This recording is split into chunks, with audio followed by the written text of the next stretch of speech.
Magandang tanghali! Kumusta po? Narito po ulit ang update natin para sa lagay ng ating panahon. Ngayong tanghali po ng August 2, 2026. Sa ngayon po, ay ganap na nga po na bagyo ang sama ng panahon na nandito sa loob ng ating area of responsibility at opisyal na po na tinawag sa local name na Bagyong Luis. Sa ngayon po, ay nasa layo ng 200 km northeast ng Catanduanes. Nataglay po ang lakas ng hangin na maabot sa 55 kilometers per hour. At sa labas naman po ng ating area of responsibility ay nananatili pa rin na may isang super typhoon na may international name na Dolphin at nasa layo ngayon ng 3,280 km east ng Northern Luzon.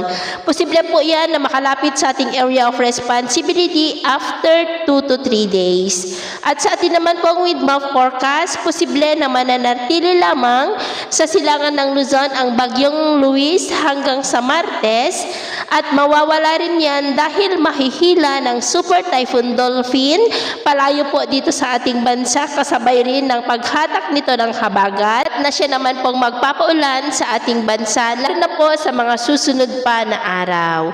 At ito naman ay pinapakita ng forecast model natin pong ginagamit hanggang po sa susunod na 2 linggo.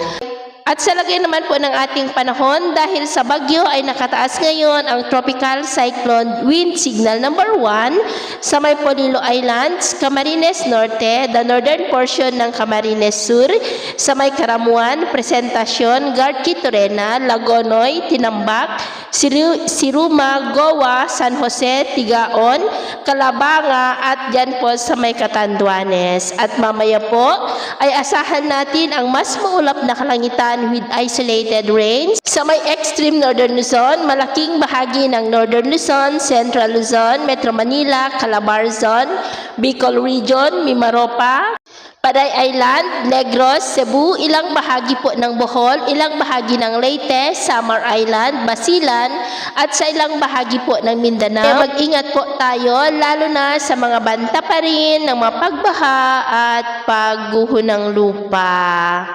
At sa atin naman pong mga baybayin, wala naman po tayong nakataas na anumang gale warning signal sa ngayon.